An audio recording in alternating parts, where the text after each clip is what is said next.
Hello, Bill Molyneux here with Bill's History World with Goober the Traveling Bear, and today, August 18th, we are at the United States Army Heritage and Education Center in Carlisle, Pennsylvania, and Goober the Traveling Bear and I will be walking the Heritage Trail. It's basically a timeline of our military in action from the French Indian War all the way up to the War on Terror. We'll be visiting the museum, the Carlisle base, and we'll also be getting a fencing lesson later tonight. All right, we have some wind, we have some traffic. We're hoping our audio will be okay for this video.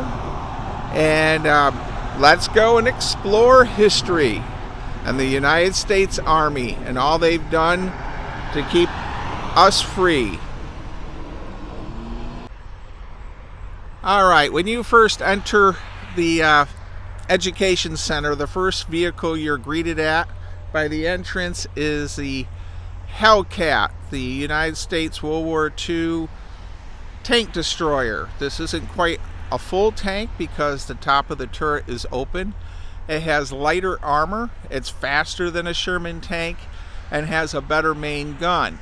It is armed with a .50 caliber machine gun on the top of the turret. But this is considered a tank destroyer. It's quicker, more agile than your Sherman tank.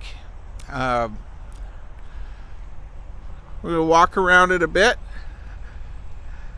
So, as you can see, I think it was just moved here recently. It still has chucks and chains, so no one will take it away. And my goal here is to do snippets of the entire outdoor area. I have good weather, I do have some wind, and I do have the dead cat on the microphone. So, here's our entrance. So this video will be basically the Hellcat. Really neat. It just looks like it's been parked here. I gather it still runs. We'll have to ask members of the curator-director team. So let's move on to something else. We have a lot to cover on the outdoor exhibits. Well, here we are at the War on Terror, the Gulf War area with the HESCO barriers. These are basically gabions, just like they made during the French Indian War era. They are a basket filled with earth, and as you can see, this is what they look like as time progresses, and this is how they look, full of shale rock and indestructible, really. So bullets hit these, they are absorbed, shrapnel, and let's go walk around into this little fort area, I guess you'd call it. So as a defensive position, as if we were a rifleman or a machine gunner, they're about chest high, shoulder height, I guess a little higher than chest high, and they provide cover for the men, for our fighting men. Now they have a second tier, the HESCOs in Iraq.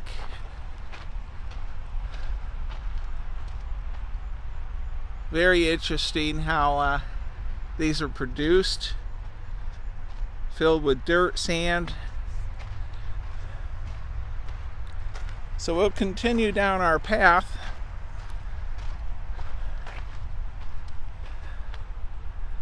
So we're looking out across the Heritage Trail, and as you can see, we're going to be heading towards the World War I trenches next. All right, here we have Sergeant Robert Eastley Jr., and he was wounded by an improvised explosive device, an IED. Sergeant Eastley lost both legs, making him above the knee amputee. He sustained multiple injuries. And here he is with a big Purple Heart. Sergeant Eastley is currently receiving treatment at Walter Reed National Military Medical Center in Bethesda, Maryland. All right, now they have a display of what these terrible devices were like and what they did. So this is buried along a roadside, and a vehicle would drive over it and it would blow up. So, and here is our signage for such a device. Be loaded in vehicles under the ground. You'll see how they have one here in this tire. So, war is got terrible different looks for these devices, and let's move on along our trail. As I walk along the Heritage Trail, this is just going to be a 15-second segment. That is Route 81. That goes all the way to Binghamton, New York, and further north, and all the way down south through Tennessee. And it's loud here. More than likely, many of these videos will be dubbed. All right, this is the World War I trench system. First of all, we're doing the exterior line, and as you can see, it's just like it would look like in World War I. And we'll walk into the trench system and walk around it a little bit. So let's find the entrance, and we'll see what's going on and see what it'd be like to be a doughboy during World War I. All right, we're going to go into the World War II German pillbox. So that's what it looks like from the ground. They just opened the door. So here we go.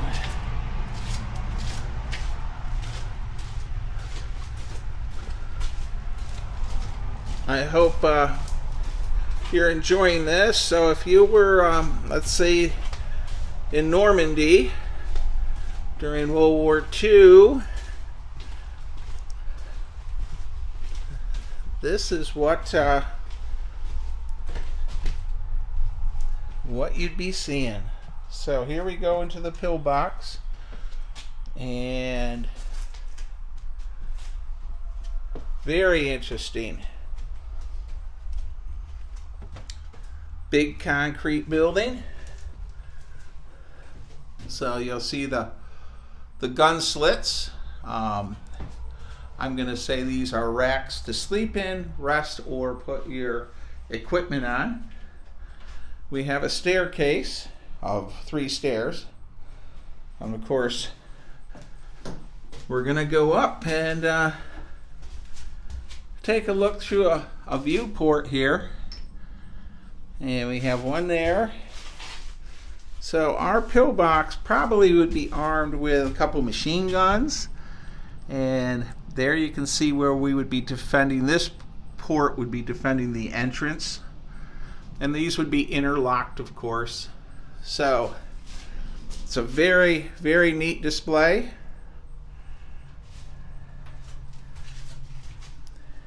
I guess a display would be an incorrect word. So, to give you an idea how long this tunnel is, it has quite the ways to go, and it makes a couple turns. The reason there's turns in this is if there is an explosion, it doesn't continue down as readily down the tunnel if it was totally straight. All right, we're heading out, and we're going to go hit more places on the Heritage Trail.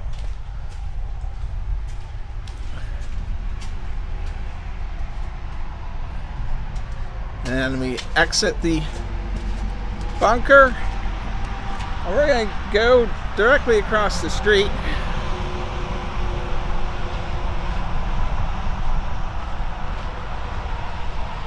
In 1918, the developments in the telephone and telegraph communications played a major role in how armies fought in the battlefield. So this is basically an artillery reel cart, an artillery cart.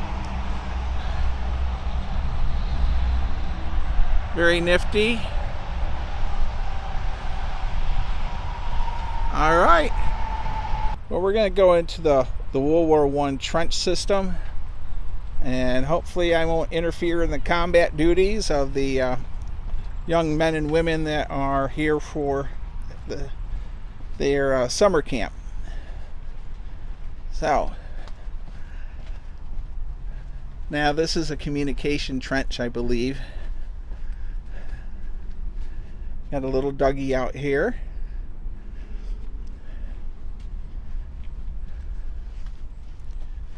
As we continue along our line. Okay. Now, the one thing this trench system is missing is rats. Rats and water. So let's see if so the communication officers area, and you'll see it's got several feet of dirt above the heavy boards. All right, let's we'll continue down this line, and we'll stop here.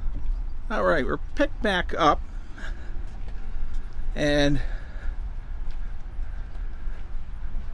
so let's take this way. This is a sniper's nest, so you could go up there, and Private Graves of the 2nd Squad was on duty as a sniper. We'll continue here. Now these trenches that they have reproduced here are in great detail. Bomb shelter. No man's land is out there. Let's go up into no man's land.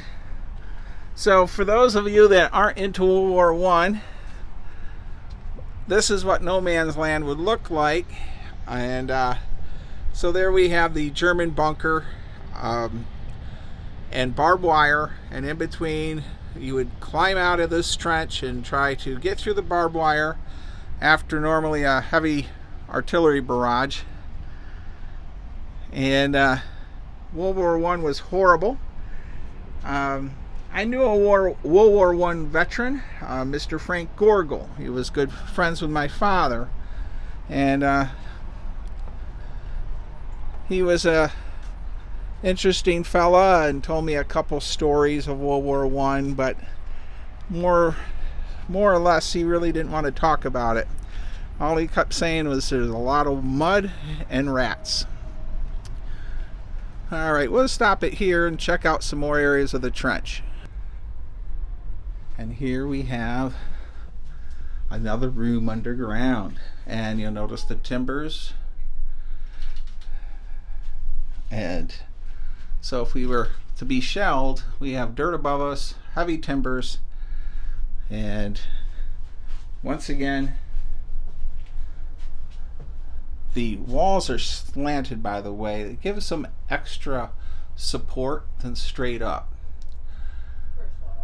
Okay. Well, the World War I trenches are really an incredible build here, and I can't say enough of how well they're made for educational purposes. These things are just fantastic. And again, they use this fiber wood. It won't rot. So this will be here for generations to come.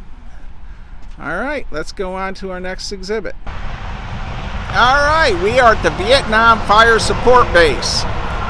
artillery has always played a role in fighting our nation's conflicts. So, try to get away from the road a bit.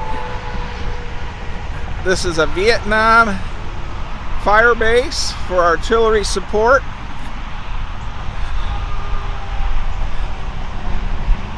Well, let's find out.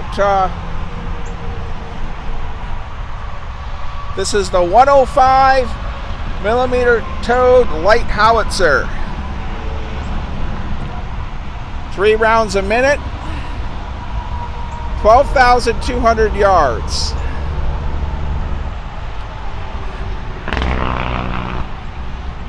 All right. Well, we have another piece of artillery in our Vietnam base camp here, our fire base. Let's go check out the other gun and then we'll go from there.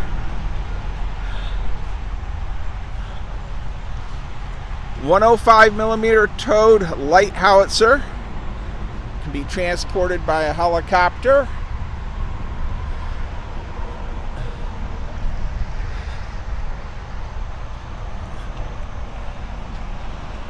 Now, I noticed this doesn't have a gun shield, so maybe that's been removed since it'd be lighter to transport by helicopter. Many of you better historians than I could maybe leave a comment on that. All right, I'd like to mention that this Heritage Walking Trail is just phenomenal on these sign markers. Time on target. This is explaining how long it takes for one of these guns to fire and give support to the infantry at the front lines. And I really have to say this has some wonderful signage all through the park as you're walking. If you've never been here, this is a must-see place. So we're going to go inside this building and the hooch. So to my Vietnam friends, I have Jack in Arizona. Then I have Jack, the Marine Corps vet from Vietnam, in Cumberland, Maryland. If you remember in past videos, he's the one who gave Goober the traveling bear, the Vietnam, the Marine uniform, excuse me. So this is the hooch. We have some cots here, and we'll head out and explore some more of the fire base. Well, I think we're going to see if we can go up into the tower of this fire base.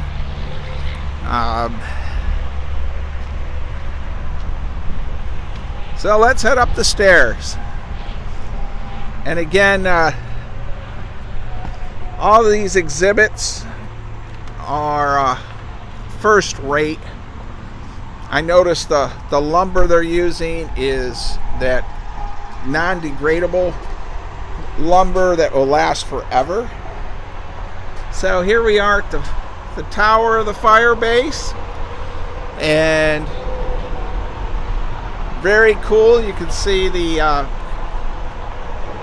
Heritage Center out there, the museum, the research library. And of course, we have a lot yet to go over. We have the French-Indian War, the Rev War area, World War II area. So we're going to close this out and visit some more of our walking trail. All right, as we continue with the Vietnam era, this is the M42 Duster self-propelled anti-aircraft gun. I'm pretty sure we'll have to redo the audio on this due to the fact of the ground traffic noise. So let's walk this is a Vietnam era, the Duster. Very nifty. Now, if I have some dead airspace, it's because I'm just forgetting to keep talking and narrate for our Vietnam era. So, all right, well, let's visit the Huey. Well, everyone's seen probably some kind of a Vietnam War era movie, and I'm not, we don't do politics with Goober the Traveling Bear, so we're not going to mention movie names because some have become controversial. But here we have our Huey. All right. We're going to close out the Vietnam section of the Heritage Trail. There is so much to read, information and placards. It's incredible. So when you do the trail, there is a lot to see and a lot to read. All right. Redoubt number 10, Yorktown, Virginia, October 14th, 1781. All right. We've done several videos of Yorktown, Virginia. This is a reproduction, of course, of the Redoubt number 10. Let's go do some exploring.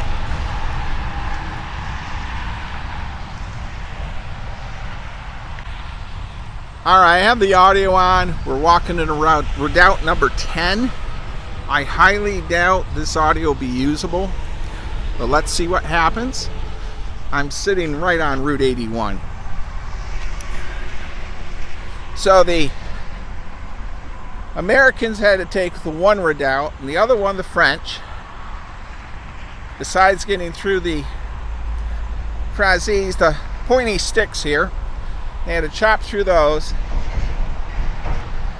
climb in, and our redoubt has a couple naval guns and some mortars. And of course we have these wonderful, wonderful maps, little, the history placards. So as you can see, we have our 2 artillery pieces. These are mortars. Let's go do a close-up of one.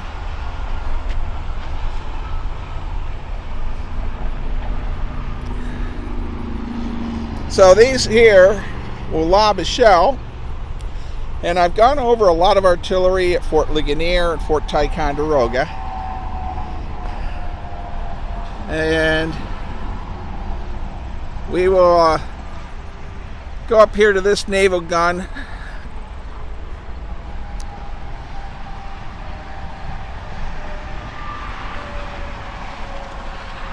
So it's on a naval carriage. A lot of Cornwallis's artillery pieces were on naval carriages. And the crest on the barrel is British. So this is Redoubt number 10.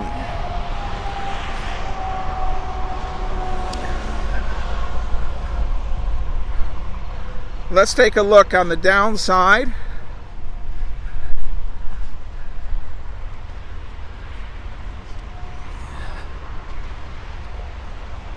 And there we have it.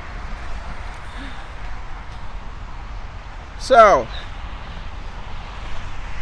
if you were the Americans during the American War of Independence, you had to get through the fence, chop your way through that, go up a very steep incline, chop through those toothpicks that are huge, Francis, and then get over the embankment, the whole time being shot at, stabbed, even things thrown at you, such as rocks. All right, let's close out Redoubt number 10. And again, we sit right on Route 81. I don't think we could be any closer. All right, stations upon the road. Log buildings were used after the Battle of Monongahela. There are stations upon the road, basically fortified homes to defend against Native American attacks on the frontier. So, the French-Indian War is quite passionate in my world. I'm very passionate about the French-Indian War, and we are very fortunate the door is open. You'll notice it's very thick beams, the floors.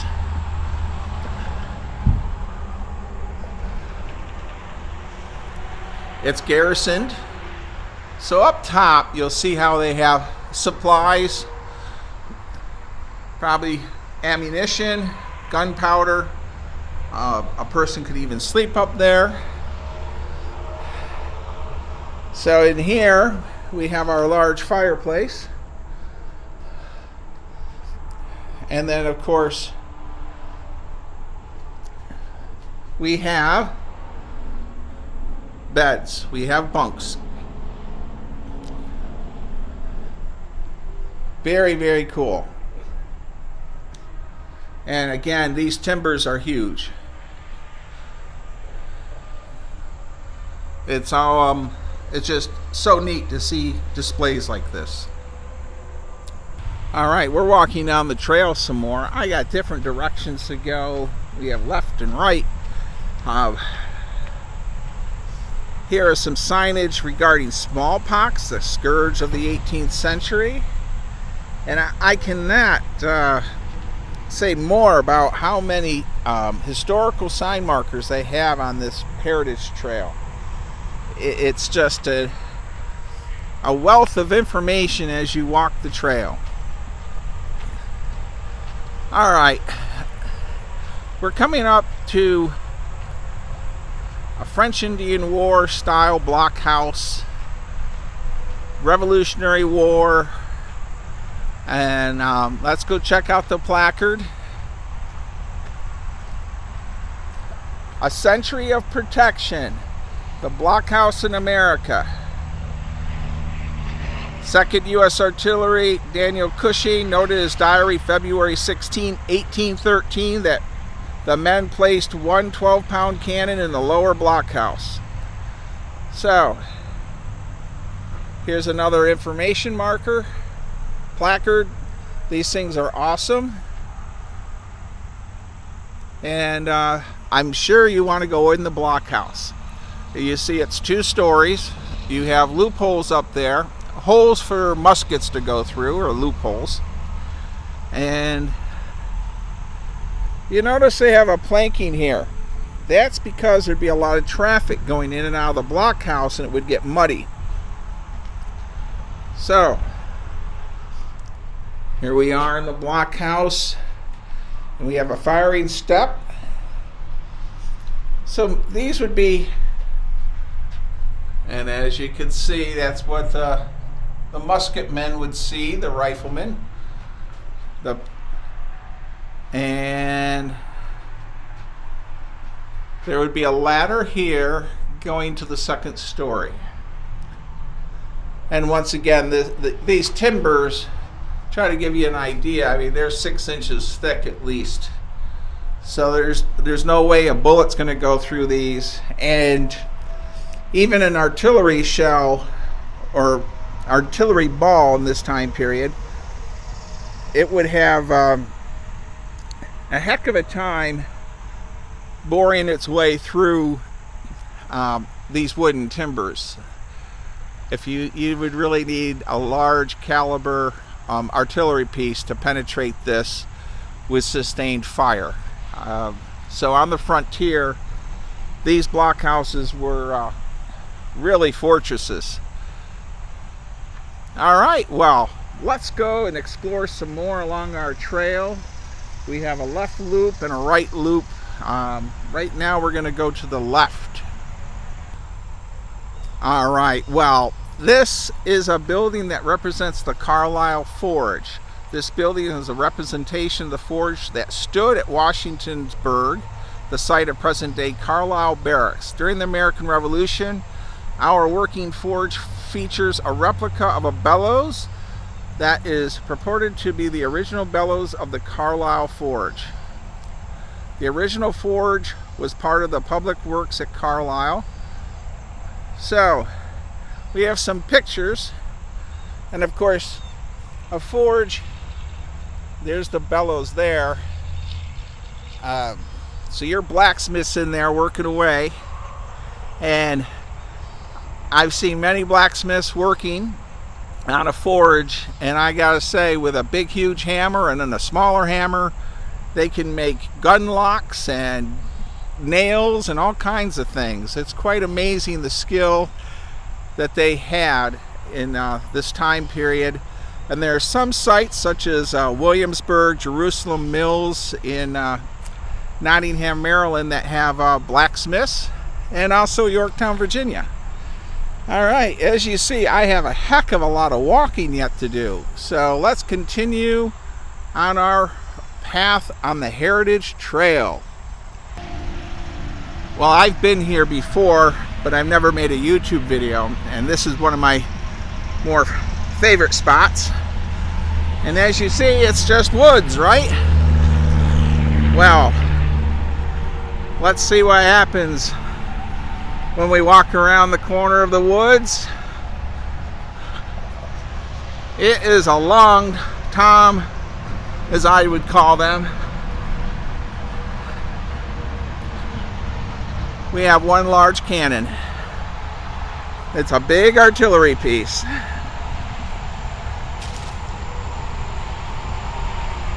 Wow. Well, here we have the long tom artillery piece, as I call it, the 8-inch howitzer M1. Very cool. And it's in the woods here, and I just think it's really neat how they have it here. It can fire at a target 6 miles away, and it can put the shell in the opening of a bunker. Amazing. So, and I think it's really fitting how they have it in this little grove of trees. And I can't stress enough how nice these signs are to have throughout the Heritage Trail. All right, let's continue around the corner, because we're looking at stuff from the Korean War. And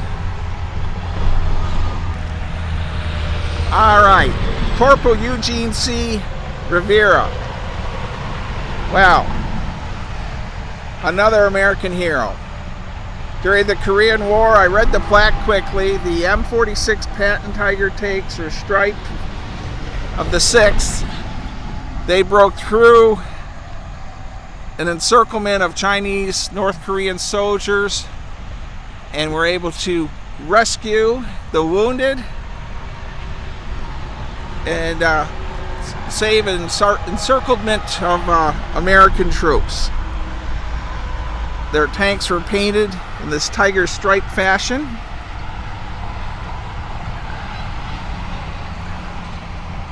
Very cool.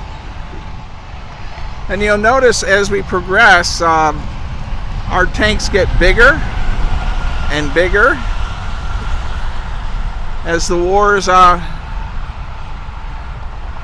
keep going. So there's a view of our tank.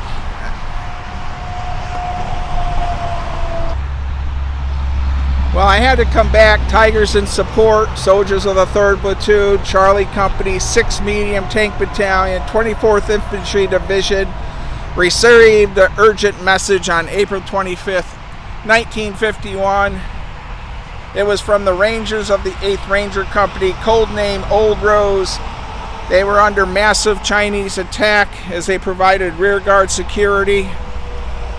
The tanks were sent in, and desperate fight around Hill 628. So, the unique yellow, black, and white tiger stripe camouflage pattern of the 6th Medium Tank Battalion was explained by Lieutenant Teach. From what I understand, the reasons for painting not only my battalion's tanks, but I believe all the Army tanks in Korea, was that it was a psychological warfare department thought that In 1951 was the year of the tiger for the Chinese Army. If we painted our tanks to look like tigers, it would scare them. I don't think it did that, but it sure made my tank stand out a long way off. Alright, we're gonna get the tiger stripe again. And I hope the road noise isn't bad on this video. And like I've been saying through this entire batch of videos, these information placard signs are incredible. Major Joseph R. Faust retired. So he commanded one of these. And he's on the left. And his best friend from high school, Lieutenant Andres Aguirre, 1st Armored Division, posed in front of Faust's track named Apaso. 2003. So this is our Gulf War era. The Bradley fighting vehicle. Those little mini tubes are smoke dischargers, I believe. Very fast vehicle. And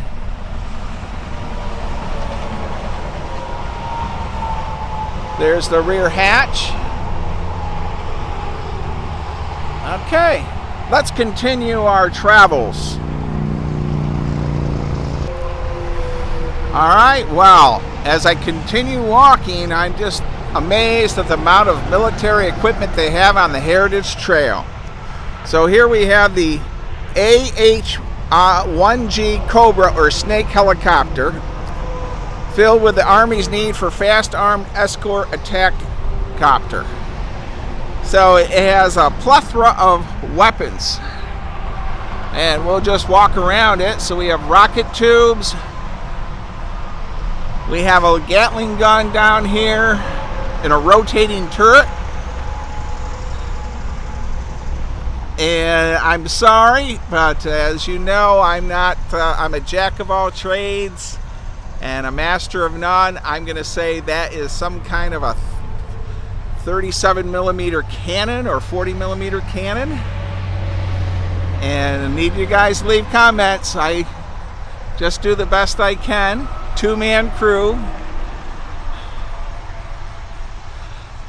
So having one of these coming in to give you air support would be a very happy sight indeed. All right, I have to keep moving for time reasons, and we're going to go check out this tank. Well, here we have an M-60 Patton tank, named after General Patton, of course. And there's one of these in East Berlin, Abbottstown area, at their VFW, and I did a video on that one. And the tracks are wide. At the top turret there, it has a secondary turret, which is sort of cool. You'll see and that would have a 50 caliber machine gun in it. Let's see if we can get a better view. There we go.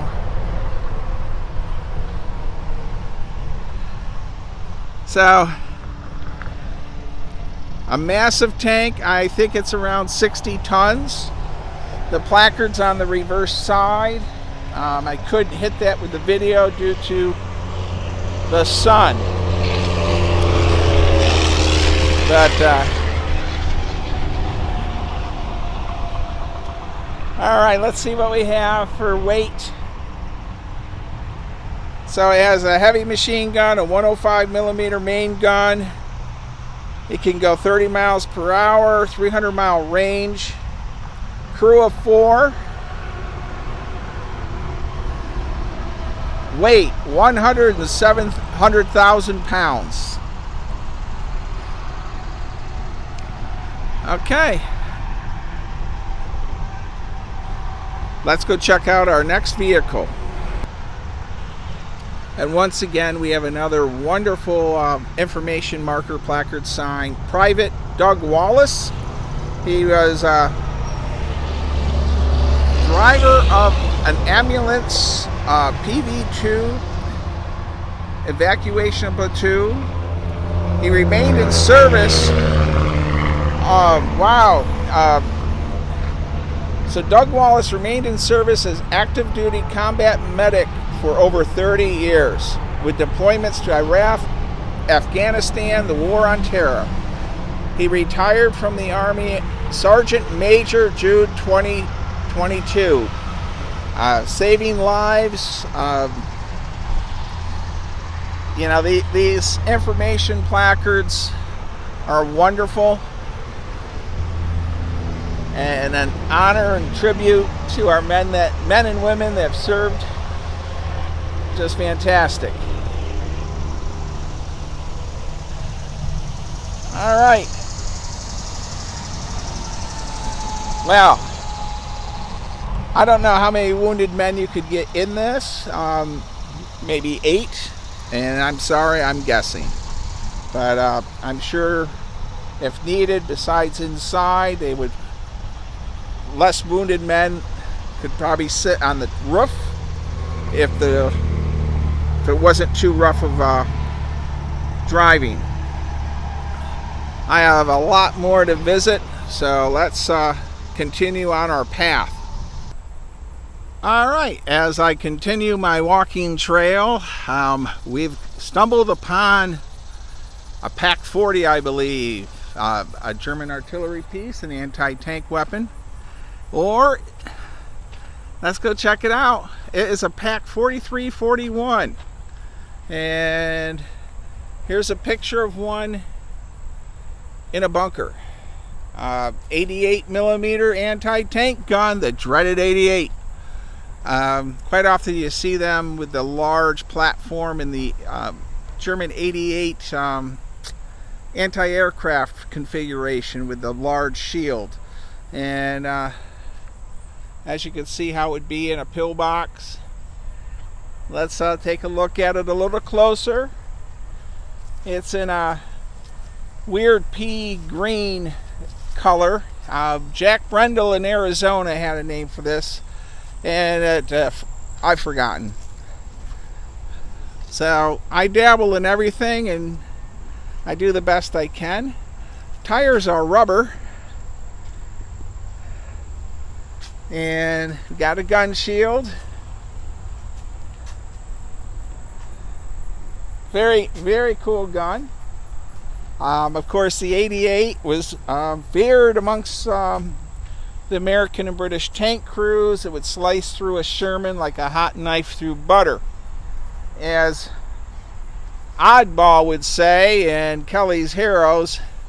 Those Tigers and 88s, they made mincemeat or whatever of their Shermans.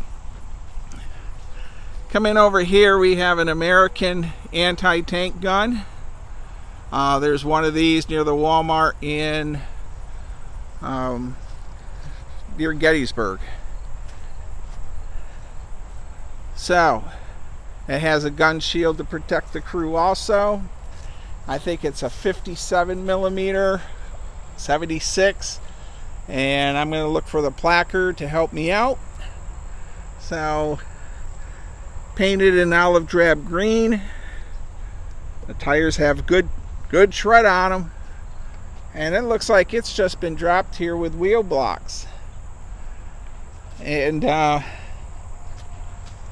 think this has just been placed here recently because there is no placard for it yet. In fact, the Sherman tank that used to sit here, you can see the track marks, has been moved. Alright, well, let's continue on our adventure. We have the American Civil War camp and the World War II barracks and Sherman tank and trenches yet. Well, this is the World War II obstacle course, and as you can see, it says a low crawl. And oh my gosh, it's Goober the Traveling Bear. Now Goober says crawling underneath this barbed wire is no problem for him. Well, he's only 12 inches tall. No wonder he says he can get through this with no problem. So, during World War II, you had basic training, and they really had to train quickly, get the men ready for service, because the entire world was in doubt. And the sacrifices that the World War II veterans made, and the people at home also, all the rationing they had to do with gas and food. And so this is a nice display showing the obstacle course. Now, of course, there are still obstacle courses and basic training in the military. Now, I think it's, of course, I'm almost 60 and chubby. Not as chubby as I was, but I would need an oxygen tank or an ambulance if I tried to do this obstacle course. All right, let's move on to some more armored fighting vehicles. All right, as I approach the World War II barracks camp, something I'd like to mention, there are a lot of benches here. A lot of benches if you need to sit down, relax. If you're taking a walk here, I'm going to say the whole walk is more than a mile. I'll have to ask when I get inside. But they do have benches all around. So let's go inside these buildings and do some exploring. There's endless amount of them, and we have yet to hit the Civil War camp yet. So let's go visit the mess hall. Now, for my friends at Fort Frederick and the Conservation Corps, some of this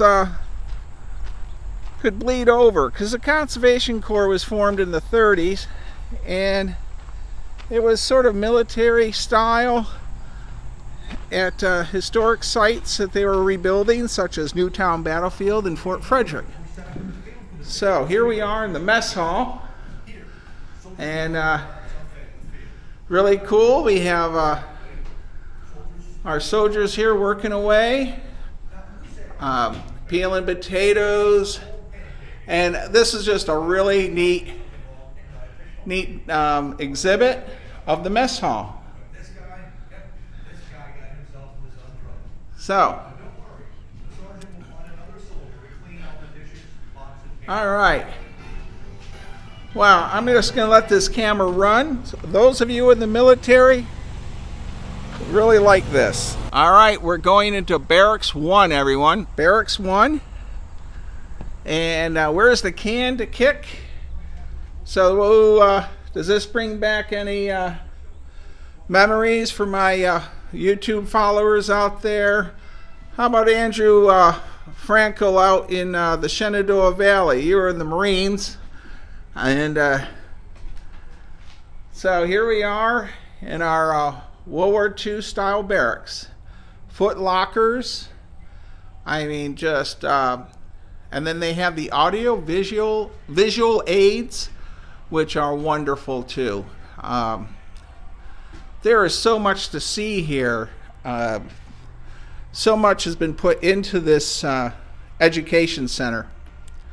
And of course, here we have the foot locker itself, candy, cigarettes. You know, the soldiers would get cigarettes back then. We have our pinups. And of course, we have our military clothing. And like the conservation CC group, they have the large pockets for their denim coats and pants, trousers. Robert Ambrose, I think you'd like this. All right, let's continue to another one of these World War II buildings.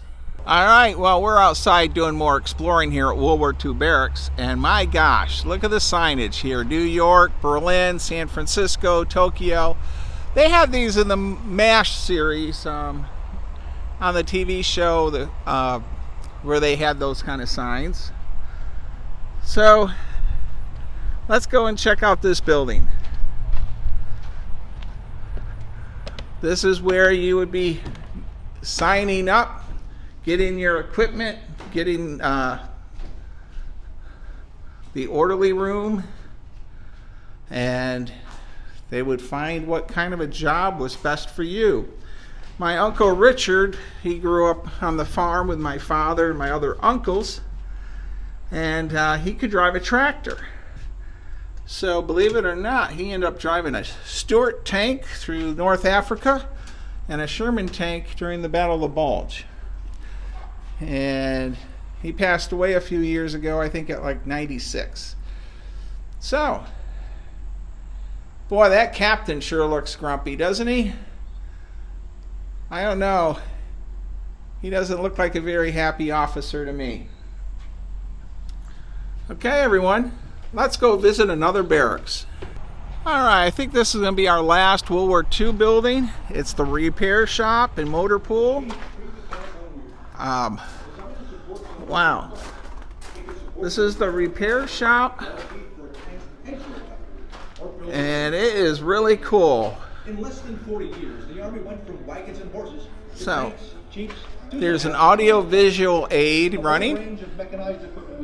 Very cool. And they were just talking about in 40 years' time, they went from horse-pulled wagons and horses to motorized vehicles. I mean, think about the change. They had to, I mean, you went from shoeing horses and wagon wheels to motorized vehicles, and you had to have the technicians to make repairs as needed. And as you can see in our exhibit here, they are replacing a motor of some type.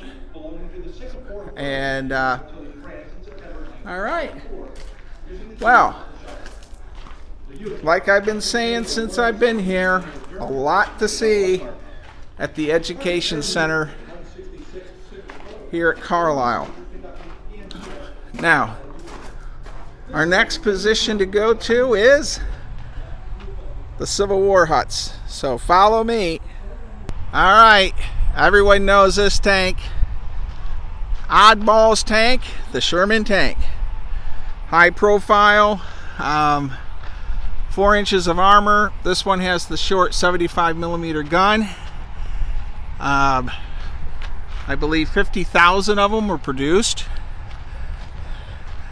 And it was the backbone of the World War II armor divisions. Now, it could not stand up to many of the German tanks, such as the Panther and Tigers. However, there's so many of them that they just overwhelmed them. And of course, Uncle Richard, he drove a Sherman tank and a Stuart through World War II. So, here's our Sherman tank. And you got to admit, they're probably one of the most recognized tanks of most people. And I have to put out a call that if you haven't seen Kelly's Heroes, there's 3 Sherman tanks in that movie, and you just will laugh if you watch it. So, oddball, arf, arf, roof, roof, and my other dog impression. Come on, people, laugh. Life is short. With my Sherman tank video. Did anyone know out there that Goober can bark like a dog? Roof, roof, roof. Come on, Kelly's Heroes, laugh, everyone. Okay, Civil War cabins. The cookhouse is on the left, enlisted men's cabins, and an officer cabin. Left to right. So, all right, let's go on to the cookhouse. And here we go. So, now, that oven, stove, Mr. Ted has one in my video of the private museum of Mr. Ted the Historian. This is so cool. He said they were very rare, and he has one. So in our cookhouse, we got to let Mr. Ted know. And Mr. Ted's video, by the way, that I did of his private museum is over 6,000 views. And we're going to send a picture of that cookhouse. All right. So here we have a barracks. It looks very reminiscent of the same style structure. We have a brick fireplace where they would take a fireplace of a home that's been burnt down and use it, or also just build one. But if you go to Fort Ty, Valley Forge, this style is really the same thing even there. Okay, enlisted men's barracks. We have another one coming up. Oh my goodness gracious, another brick fireplace. And I need my Civil War historians to let me know. I did not realize they would take the time to do bricks. I know that it would be very time consuming, but besides drilling, there's not a lot they would be doing. Most armies only fought a couple battles a year, really. You had a campaign during the Civil War. The men would march to a battle and fight, and for the Union, they usually ran away for the first couple years. They had some issues, but of course we know that was fixed later on when General Grant took over. So the officers' quarters here is much spacier. You don't see a lot of little barracks or beds. So a much nicer accommodations. So I might look at trying to book this for Lisa and I, or maybe my friend Walt and Kevin. I can get one of these for us to stay in sometime. Now this is the Pine Cottage. It demonstrates vertical log construction instead of laying logs horizontally. Okay. And we have pictures of it, and of course Matthew Brady recorded 2 views of soldiers posed outside of their winter quarters hut they named Pine Cottage at Brandy Station, Virginia, 1863. Let's go take a look inside. Follow me. All right. So our logs are going, instead of horizontal, going vertical. Same construction. It's very cool in here, out of the sun. All right, well, we still have many places to go. We're going to visit the Sherman tank in the World War I area yet again. All right, we have Colonel Peter R. Mansour, and this vehicle is the M577A3 Light Track Command Post Carrier, 26,000 pounds, width 8 feet 9 inches, armor 1 to 2 inches, aluminum alloy. Crew of 5, up to 4 staff members. Wow. Okay. So this is a communications and command center for officers. Try to get it in focus better. Gulf War, and hatches on the roof and the back. Tow cable. And I'm sorry I did not read off if it has what weaponry it has. I presume it has to have at least a machine gun on it. Oh, I am totally wrong. See, I don't know. No armament whatsoever. It does go fast, 40 miles per hour. So quite interesting vehicle. I still would like to have a machine gun on it, I would think. All right. In August of 2003, Mansour's brigade combat team was temporarily tasked with gaining control and stabilizing an area of roughly 75 square miles from the outskirts of Baghdad. To do so, Colonel Mansour placed his task force throughout the zone and relied on Mobile Tactical Command Post, TAC, consisting of 3 of these type wheeled vehicles, to relay orders and information over the 75 miles. These were introduced in 1962 and they continue to be a vehicle platform used by the United States Army 60 years later. Wow. So they still use this chassis and same system, and then they just modify it for their needs. All right. Well, that is the A3 Light Track Command Post Carrier. All right, this is the M-52, I think. Lance missile. Yes, the Lance missile, the M-52. And we have it has a storage temperature limits, nothing below 65 below zero and 155 above Fahrenheit. Firing temp limits 40 to 140. Here's its carriage, and I have a pretty good wind, so I don't know if this audio will be useful or not. We'll see. Very formidable missile. And so now we're getting near the entrance to the education center. I have another vehicle to check on, and we also have a memorial here. All right, I'm hoping my microphone system was going to do okay with this heavy wind. We have a beautiful memorial here.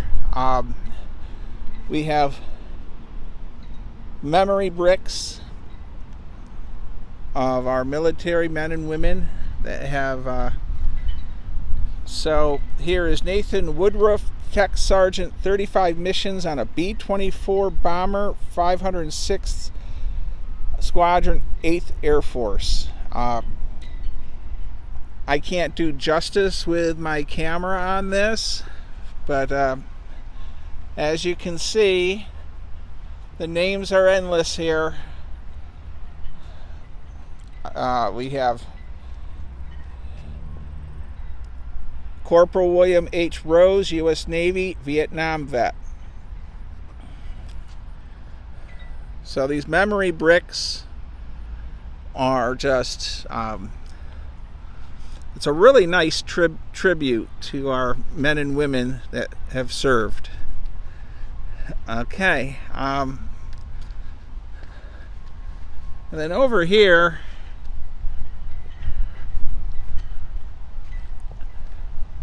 Operation Overlord. We have Omaha, Gold, Juneau, Sword, and Utah beaches. So this is our memorial to the invasion, D-Day, of France. I was there some 10 years ago with my friend Mick McGoldrick. So, very, very nice display. And of course they have the placards for each. So, Gold Beach, along with our information and how many men were engaged and what units. And of course, due to time restraints, I can't go through all these placards. They're incredible. It is the highlight of this entire Heritage Trail walking trail is all the incredible information on these. Now the liberation points of the people that helped finance this are listed here. And really nice tribute to the D-Day sacrifice, the sacrifice that was made on D-Day. All right, we have another armored fighting vehicle we got to go check out. Let's go do that. All right, this is the M109 155mm self-propelled medium howitzer. And this used to be near the front entrance. So now we have the tank destroyer And I believe that tank destroyer is going to be in a movie soon, or a documentary, because I believe that Black Cat's, the Hellcat unit, used tank destroyers. So it was an all African American armored unit, and I'm hoping to get more information about that later today. So this is our self-propelled artillery support. Really neat, and it's mobile and fast. So much to see and read here. So there's our engine compartment.